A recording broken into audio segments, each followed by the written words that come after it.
que el Señor ponga su mano, que el Señor ponga su mano, ¿no es cierto? Y podamos realizar y terminar esta reunión. Es un gusto estar juntos, hermanos, así y abrir las escrituras en esta noche. Me gozaba cuando escuchaba algo de la escuelita, escuché, ¿no? Yo daba ahí de la vida de Saulo, perdón. Y también hablaba nuestro hermano Guille, ¿no? De esta empleada, podríamos decir, esta sirvienta en la casa de Naamán. Y hablaba de lo que es la juventud, la importancia de la juventud. Y es cierto, cuando Guillermo hablaba, yo recorría, ¿no es cierto?, en mi mente los años de juventud y en qué manera empezamos a servir al Señor, con nuestros defectos, con nuestros errores. El Señor lo sabe, pero estuvo en nuestro corazón honrar a nuestro Dios. Y yo me acordaba que era maestro de la escoba.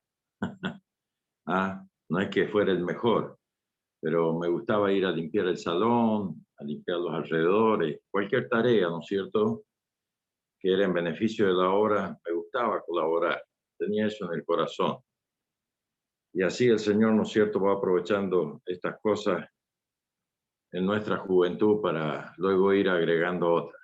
Como hemos llegado hasta acá y como dije, hermano, ¿no es cierto?, seguramente reconociendo nuestros errores, y si hay alguna virtud, el Señor la tendrá en su presencia y Él sabe, ¿no? Pero es bueno. Acuérdate de tu Creador, dice en Eclesiastés, en los días de tu juventud, antes que vengan los años malos.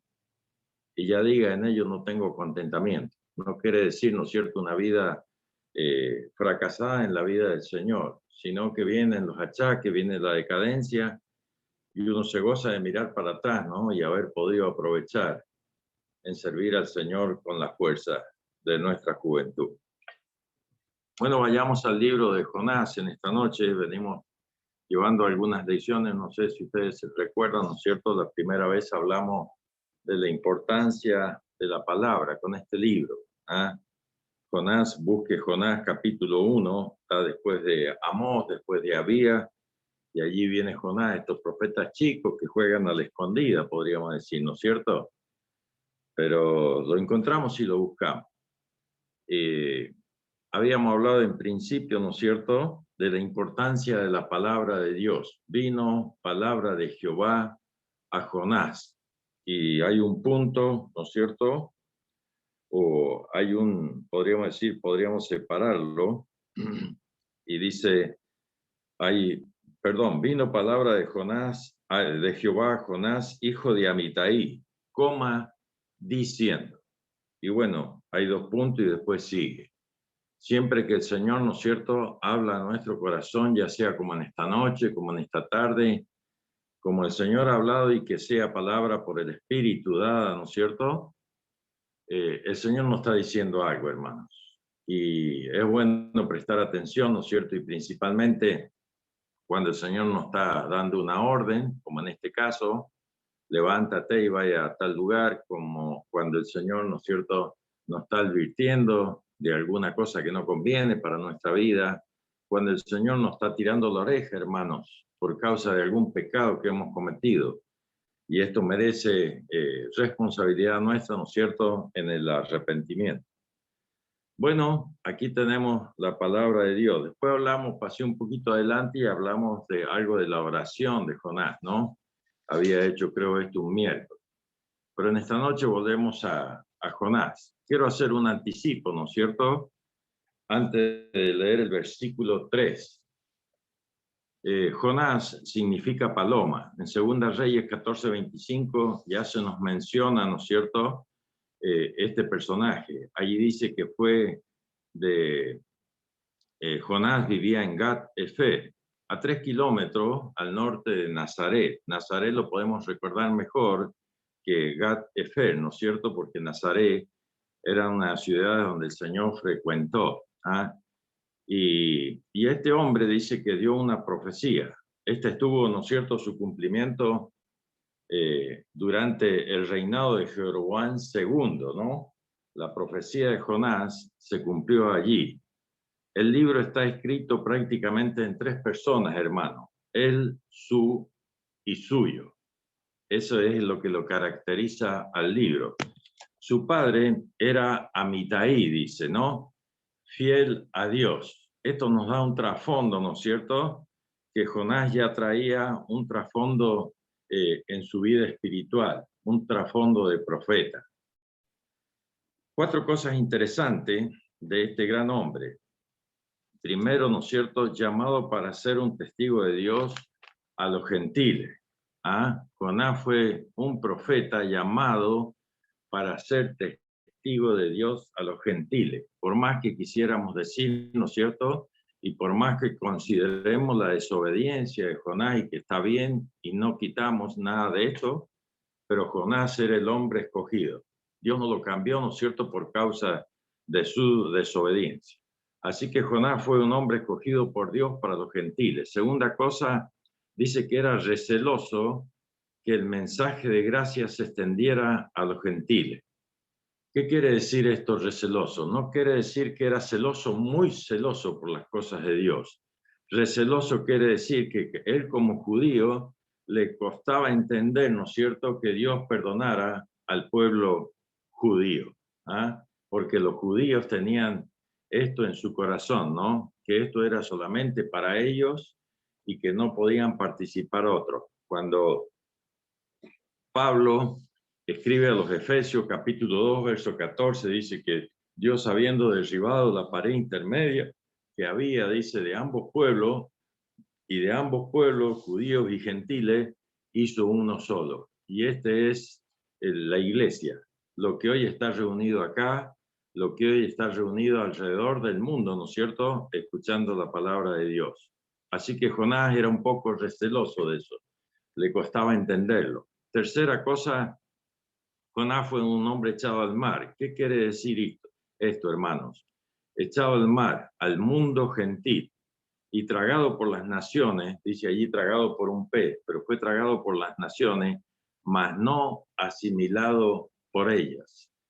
Usted sabe que el libro de Jonás tiene un trasfondo también que habla de la persona de Cristo, ¿no? Así como Jonás estuvo 3 días en el vientre del pez, ¿no es cierto?, 3 días y 3 noches, así la persona de Cristo estaría 3 días y 3 noches en el vientre de la tierra y luego saldría, ¿no es cierto?, a resurrección y vida eterna para la gracia y la misericordia de todo pecador. La cuarta cosa, devuelto a tierra seca, restaurado a tierra de Israel y convertido en bendición para las naciones. ¿Cuánto hay que aprender a más de aquello que nosotros solemos decir y que se nos mete en nuestra mente? Cuando hablamos o nombramos la palabra Jonás, enseguida viene en nuestra mente el desobediente, el rebelde, el que se enojó. Hay mucho trasfondo en la persona de Jonás, hermanos, que tiene muchas cosas positivas, que, como yo les dije el otro día, cuán identificado me veo con Jonás, y aquel que levantara la mano y dijera que no es así, creo que está un poco cabalgando sobre su orgullo, porque todos tenemos, ¿no es cierto?, un defecto, un error, un avance y una bendición en nuestra vida. Ahora sigo, ¿no es cierto? Diríamos que lo que no encajaría en la experiencia del profeta está en el capítulo 4, ¿no?, donde él se enoja por el arrepentimiento de los gentiles, como bendición a toda nación, raza y lengua, ¿no? Que nos llama la atención un poquito esto, queridos hermanos, ¿no es cierto? Dice que cuando un pecador se arrepiente, hay gozo en los cielos y en la tierra, en medio del pueblo de Dios, porque un pecador ha pasado de muerte a vida. Y bueno, sería muy contrario a la voluntad de Dios, ¿no es cierto? Que cuando un alma se ha convertido, por lo menos esa es nuestra experiencia, ¿no es cierto? Y la hemos tenido, que luego nos enojáramos porque Dios le perdonó.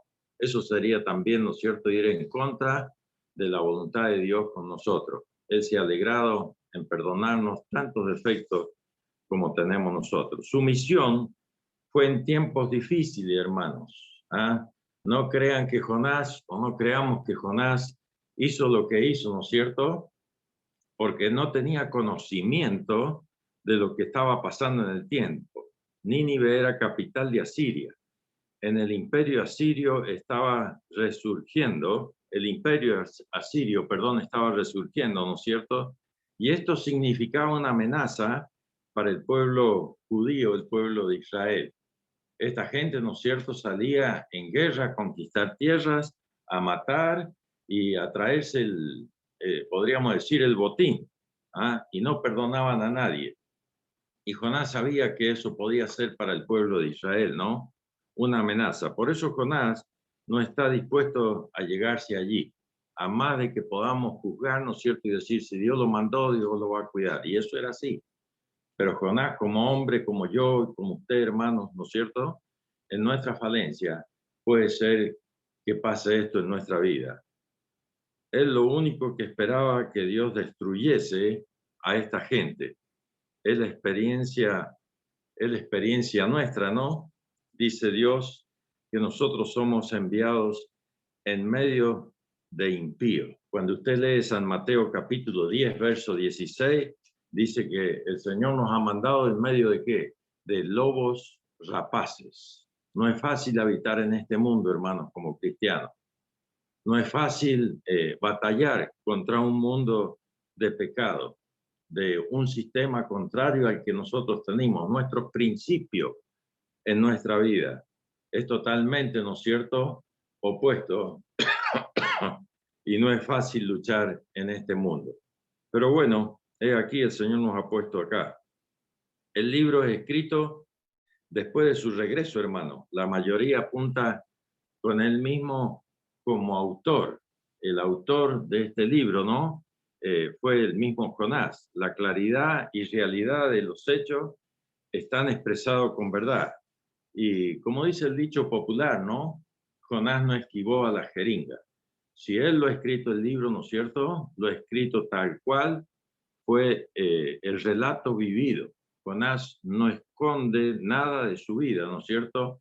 Ni de sus errores, lo cual a veces a nosotros nos cuesta mucho, ¿no? Manifestar y decir, sí, esto estuvo mal, en esto pequé y arrepentirse. Algunos han llamado a este libro, hermano, los hechos de los apóstoles del Antiguo Testamento. La verdad que eso lo saqué, ¿no es cierto?, de algún comentario y no he indagado bien por qué. Pero era los hechos de los apóstoles fue acá en el Nuevo Testamento, el comienzo de la iglesia, ¿no es cierto? La restauración puede ser que se esté manifestando o que se esté refiriendo a la gracia de Cristo para formar un pueblo. Y allí se iba a manifestar una vez más la gracia de Cristo en aquel pueblo. Pero Jonás logró el arrepentimiento, ¿no es cierto? El mensaje de Jonás, los otros días escuché a un predicador y dijo el mensaje de amor de Jonás. Y a mí, no queriendo juzgar a nadie, ¿no es cierto?, me parece que eso es un error. El mensaje de Jonás, lo dice clarito, es un mensaje de juicio a aquel pueblo. Ustedes fíjense cómo predicaba él, que aquí a 3 días Dios destruirá esta nación. Era un mensaje de juicio, hermanos, para aquella nación. Pero Jonás logró, ¿no es cierto?, que este pueblo se pusiera de rodillas. ¿Ah? Jonás logró eso. Dice que el rey se vistió de saco y cilicio y dio una orden, mandó, dice, que toda la nación, hasta el obrero en el surco, el animal, todos, dice, gente y animales, ¿ah?, se pusieron en saco y cilicio arrepentido. Yo digo, a pesar de que Jonás, ¿no es cierto?, cometió un error y otro error, pero qué capaz o qué capacidad o qué poder Dios le tiene que haber dado para entrar en esa ciudad, hermanos, y anunciar tal mensaje. No sé si usted se ha hecho la pregunta, un día, Juan o Pepe o Pedro entrando en un Nínive con un sándwich puesto, esto es un cartel adelante y otro atrás, el mensaje que usted va a predicar, un mensaje de juicio, y ir y decirle a esa gente, ustedes por causa de su pecado están mal y Dios quiere destruir esta nación. No era fácil, pero Jonás Aquí nos damos cuenta que era un verdadero profeta, hermanos, un enviado de Dios, un escogido. Si Dios lo escogió a él, porque él sabía, Dios sabía, ¿no es cierto?, a quién escogía y cómo lo iba a hacer. Y Jonás logró esto, arrepentimiento en Nínive. Esto demostró que era el enviado y el verdadero profeta. El libro fue escrito después del regreso del profeta. Hubo un lapso de tiempo, hermanos. ¿Para qué? Para que la reflexión tuviera cabida, ¿no es cierto?, en la vida de Jonás. Nínive fue destruida totalmente, hasta hoy dicen los vivientes del lugar que hasta hoy los restos permanecen.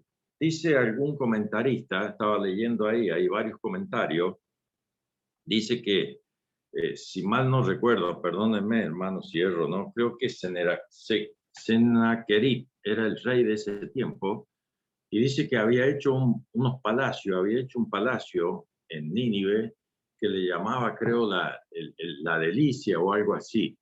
Era, dice, extraordinario. Y dice que este hombre iba por todo el mundo, por toda nación, trayendo plantas para hacer su jardín. ¿Se imagina usted lo que sería eso? Y las paredes del palacio, dice, hasta hoy permanecen restos con figuras sobresalientes, ¿no es cierto?, de las esculturas que él grababa y que dejaba hechas en esas paredes. Y permanecen hasta hoy. ¿Se imagina usted, no?, lo que sería eso. Pero en esos restos se pueden percibir murallas, puse yo aquí, con figuras artísticas que eran hechas en relieve, en dimensión gruesa, sobresaliente. Allí están como una muestra de la opulencia del hombre. Dios ha permitido, ¿no es cierto?, que a pasar del tiempo y la inclemencia del tiempo, a pesar de sufrir deterioro, ¿no es cierto?, permanezcan estas ruinas. ¿Ah? ¿Sabe para qué, hermanos? Para mostrar el orgullo, la opulencia del hombre, pero también para mostrar que Dios puede destruir todas estas cosas. Los otros días escuchábamos, ¿no?, un mensaje sobre Nabucodonosor, un hermano ciego de Bolivia, ¿no es cierto?, estaba hablando sobre esto. Y él expresaba cómo el hombre se va en su orgullo, en su opulencia, pero cómo Dios lo puede rebajar, como lo hizo con Nabucodonosor, rebajándolo a tal punto, dice que lo condicionó como un animal, hasta que él entendió, dice, y pasando los tiempos, él entendió y comprendió que Dios había hecho. ¿Ah? Y arrepintiéndose, dice, le fue de vuelta la razón. Y todo esto a consecuencia del pecado, ¿no? A Dios no le pasa nada por alto. Dice que el pecado de Nínive había subido hasta la altura de los ojos de Dios. No estamos en mejor condición hoy, hermanos. ¿Ah? Cuando al Señor le preguntaron, ¿cuándo vas a venir, Señor? Y mira, le dice el Señor, Él nos mandó para atrás. Dice, será como en los tiempos de Noé. Y usted lee en la Escritura, ¿no?, cómo eran los tiempos de Noé. Y vio Dios que la maldad era mucha sobre los hijos de los hombres. Y le dolió en el corazón y propuso una cosa, destruir la humanidad. Estamos ahí, al filo, al borde de las cosas, hermano. Cristo nos está mostrando que estamos tocando los finales de estos tiempos, que el Señor pronto viene, que nosotros debemos estar apercibidos de esto, ¿no?, que su venida pronto viene. Y no solo mirar este mundo, las cosas que queremos, las cosas que nos convienen en este mundo. Si todo viene, todo está bien, ¿no? Pero debemos levantar nuestros ojos y saber que nuestra redención total se acerca y se acerca aquel día. Así que dijimos, ¿no es cierto?, mente y corazón de Jonás preparado. ¿De qué cosa? De un Dios de segundas oportunidades. ¿Ah? Por eso Jonás era receloso y como diciendo, no, la salvación es solamente para los judíos. Y Dios le hace entender, ¿no es cierto?, que Dios tiene una segunda oportunidad para todo pecador, aún para todo creyente. ¿Quién puede decir en esta hora, yo nunca le he fallado al Señor? Yo nunca he cometido un pecado, hermanos. ¿Cuántas veces hemos tenido que llorar y arrepentirnos? Porque esa es la restauración, ¿no es cierto?, de nuestro Dios. y de saber y de entender que Él tiene el poder de usar de su misericordia y gracia conforme a su amor y a su justicia. Dios es un Dios de segunda oportunidad. En cada uno de los que estamos escuchando en esta noche, en cada uno de los que están afuera en el Zoom y acá y los que están en el mundo entero, Dios quiere darle una segunda oportunidad. Pero debemos saber solo que hay una condición para su libre albedrío, y esa es la humildad y sinceridad en un arrepentimiento profundo. No vaya a creer, no creamos, hermanos, que sin arrepentimiento hay perdón de pecado. ¿No es cierto? Nínive pospuso su juicio, ¿no es cierto?, que podía llegar en manos de Dios. Jonás capítulo 1, verso 2, y dice, y levántate y ve a Nínive, aquella gran ciudad, y pregona contra ella, porque ha subido su maldad de punto delante mío. Estoy agregando una palabra. Quiere decir, delante de la presencia de Dios. Pero en el año, ¿no es cierto?, 612, nos cuenta la historia que a pesar de que en aquella oportunidad se arrepintieron, Dios les perdonó y les dio un lapso de 150 años, hermanos, ¿no es cierto?, para reflexionar otra vez. Esa ciudad dice que fue destruida totalmente, ¿no? La predicación de Jonás, Nínive fue destruida totalmente, perdón, la predicación de Jonás será destruida, pero hubo un tiempo cuando ellos se arrepintieron, ¿no es cierto? Y Dios pospuso la destrucción total. Nínive fue destruida totalmente hasta hoy. Dicen los visitantes de aquel lugar que los restos aún todavía permanecen como un testimonio viviente. Bueno, quiero, ya para ir terminando enseguida, ¿no es cierto? Quiero llegar al caso de Jonás, capítulo 1, verso 3. Dice, y Jonás se levantó para huir de la presencia de Jehová a Tarsis, y descendió a Tarsis, y pagando su pasaje entró en ella para irse con ella a Tarsis, lejos de la presencia de Jehová. Y esto es lo que más nos impacta muchas veces, ¿no es cierto, hermanos? De Jonás. Y nosotros decimos, ¿cómo? Si Dios le dijo que vaya a hacer tal cosa y él se rebeló y se fue para otro lado. Y lo calificamos como una desobediencia de Jonás. No estamos nada errados, ¿no es cierto? Jonás desobedeció a Dios. Ya hemos dado unas pautas. ¿Por qué, no es cierto? Seguramente Jonás, aunque equivocadamente, porque si Dios nos dice que hagamos algo, el poder está en él. El mandamiento está en él, hermanos, y no en nosotros. No es el poder que yo tenga, la capacidad, yo sé más que vos, el otro sabe más que yo, y yo soy esto, yo soy lo otro. Pero Jonás, ¿no es cierto?, en su condición como hombre tenía temor de algunas cosas.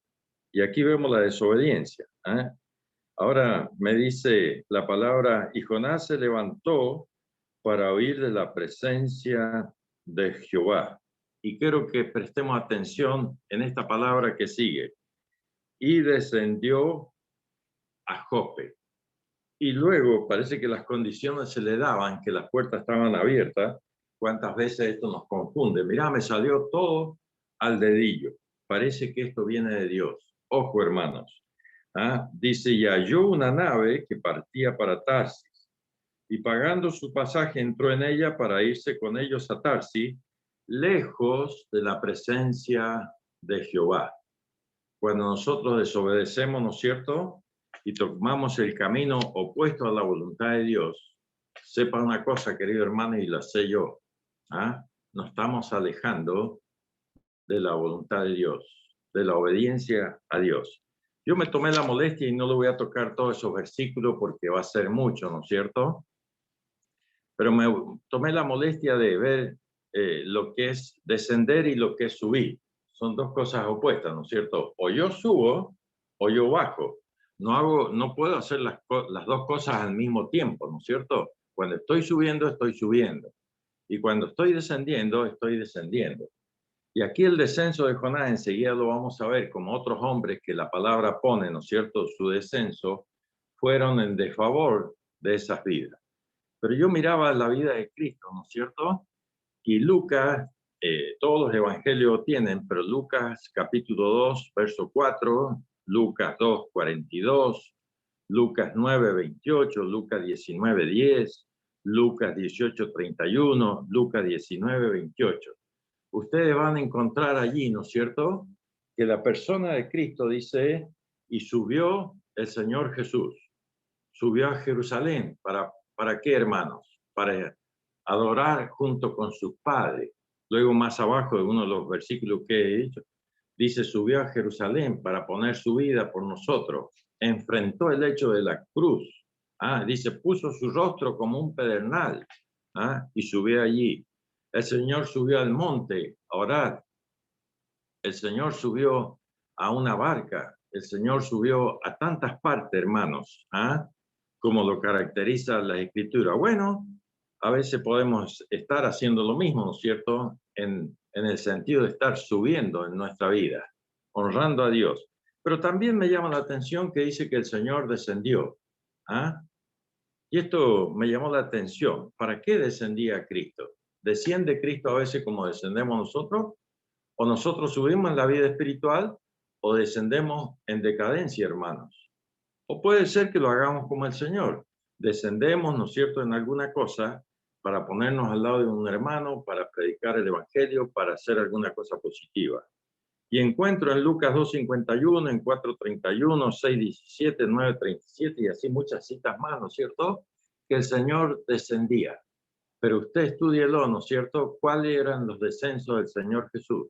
Si bien subió para honrar a su Padre, ¿no es cierto?, en la forma de la expresión subir, ¿no es cierto?, y remontándonos, el Señor también descendió para cumplir el ministerio de su Padre. Nunca vamos a encontrar, ¿no es cierto?, en la Escritura que el Señor descendió, ¿no es cierto?, fracasando en su vida como ministerio, faltando a su Padre Celestial y a la dignidad de su persona. Él descendió, ¿no es cierto?, para continuar el bien en esta humanidad. Me llamaba la atención, ¿por qué descendemos nosotros? ¿A qué descendemos, hermanos, como cristianos? Y hay un solo versículo, ¿no?, que me llama la atención y que nos debe llamar la atención a los cristianos. Isaías 31:1, fíjese. Dice, hay de los que descienden a Egipto por ayuda y confían en caballos y su esperanza ponen en carros, porque son muchos, y en jinete, porque son valientes, y no miran al Santo Israel, ni buscan a Jehová. Y dice el Salmo 20, capítulo 20, versos 7 y 8, dice, ellos confían en carro y en caballo, mas nosotros de Jehová, el nombre de Jehová tendremos memoria, como nuestro Redentor, como nuestro Salvador, como nuestro sustentador, podríamos decir, en todas las necesidades de nuestra vida. Ahora acá hay una advertencia. Hay de los que descienden a Egipto por ayuda. ¿Qué le parece, hermano? Esto se ha relacionado muchas veces, la vida del creyente, ¿no es cierto?, con Egipto, la vida del mundo. Y qué lamentable es cuando el mundo, ¿no es cierto? No estoy hablando de que está malo vivir en este mundo, somos ciudadanos de este mundo, ¿no es cierto? Estamos acá, el Señor nos ha puesto acá. Pero hay un sistema del mundo, hermanos, no lo civil, no lo laboral, no lo familiar, ¿no es cierto? Hay un sistema que es muy atractivo para nosotros en el mundo. Sus deseos, sus cosas, sus fiestas y tantas cosas, y que a veces nosotros nos quieren tentar. Y eso no tiene nada que ver con la vida del creyente. Creyente que desciende al mundo para satisfacer sus deseos o porque le gusta tal cosa, ¿no es cierto? Y a veces no estoy diciendo sea un pecado que te va a poner fuera de la comunión o de la salvación. No, no, no. Pero es como dice Pablo, ¿no? Dice, lo debemos considerar todo, examinarlo todo, retener lo bueno. Y el Señor nos dice, ¿no es cierto?, en Colosenses capítulo 3, verso 10, por medio de la pluma de Pablo, dice, vosotros en él estáis completos. ¿Qué necesidad? Yo me he hecho la pregunta. Con la misma situación tuya, hermanos, con los mismos deseos, con la misma tentación hasta el día de hoy. Pero cuando viene una de esas tentaciones, querer bajar al mundo para satisfacer alguno de nuestros deseos, ¿no es cierto? Le pregunto al Señor, ¿el Señor estaría allí haciéndolo? Pregúnteselo, hermano. ¿El Señor estaría estilando tal cosa? Dice que en Él estamos completos. Hay satisfacción. Cristo nos ha dado todo. Y dice, ay de los que descienden a Egipto. Que Dios nos bendiga, hermanos, y nos cuide, ¿no es cierto? Cuidándonos de ese descender al mundo por aquellas cosas que nosotros deseamos aún, igual que ellos. Voy un poquito a lo de Jonás y ya termino, hermanos. Y Jonás se levantó para oír de la presencia de Jehová a Tarsis y descendió a Jope y halló una nave que partía para Tarsis y pagando su pasaje entró en ella para irse con ellos a Tarsis, lejos de la presencia de Dios. Hay descensos peligrosos observados en la palabra de Dios, ¿ah? De hombres como usted y como yo que descendieron. Y le voy a mencionar algunos. En Lucas 10:30 dice, el hombre que descendía de Jerusalén a Jericó. Y dice, la historia cayó en manos de ladrones. Descendía a la ciudad de las palmeras. Esto lo dice, ¿no es cierto?, en Deuteronomio 34:3. Ciudad de las palmeras. Siempre que habla de palmeras, ¿no? Elín se acuerda de la ciudad de lugar de palmeras. Fue un lugar de bendición, ¿ah? Un lugar de referencia donde había sombra, ¿no es cierto? Pero este hombre dice que descendía a Jericó y fue un lugar de maldición luego. Dice, descendía de la ciudad a la ciudad de las palmeras y terminó saqueado, golpeado y moribundo. Y cuando habla de un nombre, me extraña, ¿no es cierto?, las que vamos a continuar mencionando, da los nombres de los participantes, pero este no da el nombre, dice un hombre. ¿Ah? ¿Qué le parece? Y cuando dice así, yo le hago esta aplicación. Un hombre, el Pepe puede ser ese, el Juan, el Pedro, la María, ¿ah? La Lucía, la Mariana, cualquiera de nosotros, hermanos, ¿ah? Puede estar en esta condición, en un descenso peligroso, como vemos acá. El segundo hombre dice Sansón, este ya da el nombre específicamente, es muy clara esta lección, descendió a Timnat, después al valle de Soré, buscando solución a sus problemas sentimentales y terminó sin ojo, siendo juguete de los enemigos y bajo los escombros del gran templo Dagón. Usted conoce la historia, hermanos. Qué descenso, ¿no? El de Jonás. Qué lamentable. Hombres que Dios ha tomado, hombres de Dios. Jonás era uno de los jueces por los cuales Dios quería juzgar al pueblo de Israel, ¿no es cierto? Sansón, perdón. Era uno de los jueces por los cuales Dios quería juzgar en aquel tiempo a su pueblo. No había rey. ¿Ah? Y este hombre, mire, cayó en semejante situación. Y no me explayo más, usted conoce la situación. El asunto dice, descendió. Jonás descendió a Jope y después de mezclarse con los marinos, ¿no es cierto?, paganos, terminó bañado en los jugos gástricos del vientre del gran pez. Esto lo cuenta la historia, palabra de Dios, y no es mentira. Qué descenso, ¿no? Qué descenso. Uno le ruega a Dios y le dice, Señor, no permitas tal descenso en mi vida, porque estamos expuestos, hermano. Yo, Pepe, yo, tu hermano, en la fe, cualquiera de nosotros, estamos expuestos a este terrible peligro. Debemos rogar, y más en estos tiempos, en un descenso peligroso. El descenso natural cuando hay oposición. Qué tremendo, ¿no? A veces nos oponemos a la voluntad de Dios, al mandamiento de Dios, al consejo de Dios, a los principios de Dios. Y se produce un descenso natural en nuestra vida, porque estando no en contra de la voluntad de Dios, hermanos, es difícil que estemos subiendo a, a tener comunión con Él, a estar más cerca de Él. La desobediencia, la rebeldía en nuestros corazones produce esto, ¿no es cierto? El descenso natural cuando hay oposición. Ahora cuesta abajo, ¿no es cierto? Ya hablamos de Jonás, ¿no es cierto? Él en la rodada, podríamos decir, en la decadencia y en la cuesta abajo va rodando, las ilusiones pasadas ya no las puede arrancar. Sueños con el pasado que añoraba, ¿no es cierto? El tiempo viejo que lloró y que nunca volverá. Ahora triste, en la pendiente solitario y ya vencido sin duda, la letra de la canción cuesta abajo. Hay una canción que menciona esto. Y yo digo, no, me interesó esto, ¿cuál será la letra? Y esa será, cuesta abajo, llorando, destruido, desechado y todas estas cosas. Y esta canción, ¿no es cierto?, cuesta abajo, nos muestra que la pendiente negativa, ¿sabe qué, hermanos? Es dura. Es dura. Para Jonás tuvo su disciplina aún a través de la misericordia de Dios.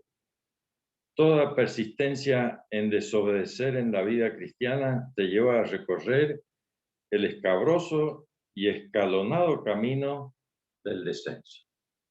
Que esto quede grabado en mi mente, hermanos. Y yo he pasado por esto. No esquivo la jeringa como le pasó a Jonás. Cuando he desobedecido al Señor, he tenido que morder el polvo de la derrota. He tenido que, ¿no es cierto?, reconocer que le falté a mi Señor y que por eso estoy en este camino de descenso y de tristeza. Jonás descendió a Jope, luego baja al interior de la nave y más tarde más, baja más, ¿no es cierto?, a la mar embravecida. Sea cual sea la magnitud de la desobediencia, es desobediencia. Tampoco hay desobediencia, perdón, tampoco hay obediencia parcial, perdón, o fraccionada. La, la obediencia, ¿no es cierto?, debe ser obediencia total. La obediencia parcial, ¿se acuerda de Saúl? Fue desobediencia. Debe haber una conformidad completa a la voluntad de Dios. Toda objeción te envía por una senda equivocada. Las objeciones son nuestras, el mandamiento es de Dios. Y cuando nosotros hacemos más caso, ¿no es cierto?, a nuestro pensamiento, a nuestras objeciones, ¿ah?, y no obedecemos lo de Dios, sepamos, hermanos, que estamos de bajada. Sepamos que estamos de bajada. El camino cristiano está señalizado ¿en dónde? Tiene usted cuando sale a la ruta, ¿no es cierto?, y se encamina, a lo menos cuando vamos a rendir las condiciones para el carnet, le hacen estudiar las señales viales. ¿Sabe por qué? Porque eso le va indicando el camino para un buen trazado del camino y librarlo de accidentes. El camino del cristiano está señalizado en la Biblia. Cualquier razonamiento que te lleva a pensar que Dios te cerrará inmediatamente, no, las puertas, si vas equivocado, es un error. Y nombro algunas cosas. Al hijo pródigo no se le cerró ninguna de las puertas, hermano, hasta que llegó a comer las algarrobas de los cerdos. Cuando Jonás fue enviado a Nínive, ¿no es cierto?, y tomó una senda alternativa, no hubo ninguna puerta que se cerrara. Sin tropiezo, ¿no es cierto?, llegó a Jope, conservaba el mismo dinero en la billetera, ¿no es cierto?, para comprar el pasaje, había lugar en la nave, todo aparentemente bien en el camino errado. La tranquera abierta, las luces verdes, su ímpetu lo empujaba a mayor velocidad y no se daba cuenta que se iba alejando cada vez más de la presencia del Señor. Y tomando una nave, pagó su pasaje, dice la Escritura, y se las tomó para Tarsis. Si Nínive estaba allá, escúcheme, Tarsi estaba al otro lado contrario, totalmente opuesto a la voluntad de Dios. El itinerario, del creyente está en la Escritura y en la guía del Espíritu, hermano. En su gracia, el Señor confirmará el camino con algunas circunstancias, pero nunca su voluntad quedará al margen de la revelación de su palabra. Nunca. Si Dios ha dicho esto, es porque Dios lo va a cumplir. Y si Dios no dice algo, es por tu bien y es por mi bien. ¿Usted se imagina un Dios, ¿no es cierto?, dándonos órdenes a un lugar de peligro? Usted ha visto que el Señor diga, vayan y métanse en el mundo, ¿no es cierto?, en la conformidad del mundo y en los deseos del mundo. Salir en medio de ello, dice el mundo. Y así el Señor nos va dando pautas, ¿no es cierto?, y marcando por las señales bíblicas el camino que debemos recorrer. ¿Qué te hace pensar que Dios no te hará entender ni te enseñará el camino en que debes andar? Te enseñaré el camino, dice en el Antiguo Testamento, en el cual debes andar. Y dice por allí en Jeremías, con estos términos, de memoria lo digo, hermanos. Dice, preguntá por la senda antigua y andá por ella. A veces puede ser que hemos querido errar un poco el camino. A lo mejor estamos bien ahora con el Señor. Ojalá sea así. Que ninguno hay, ni mi vida ni la tuya, estemos cerrando el camino, ¿no es cierto? Pero si en algo nos damos cuenta, el Señor nos está dando una segunda oportunidad y nos llama, que volvamos a la senda, que volvamos a Él, que Él nos va a restaurar, que Él va a hacer sentir delicias en nuestra vida, que vamos a sentir gozo, alegría por estar dentro de la voluntad de Dios. Bueno, he aquí una lección, ¿no? Cuidado con el descenso.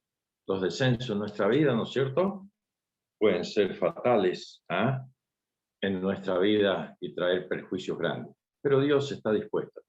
No abandonó a este hombre, sino, ¿no es cierto?, que le dio alguna lección para que se arrepintiera y una segunda oportunidad. Ese es nuestro Dios. A Él sea la honra y la gloria en esta noche. Amén.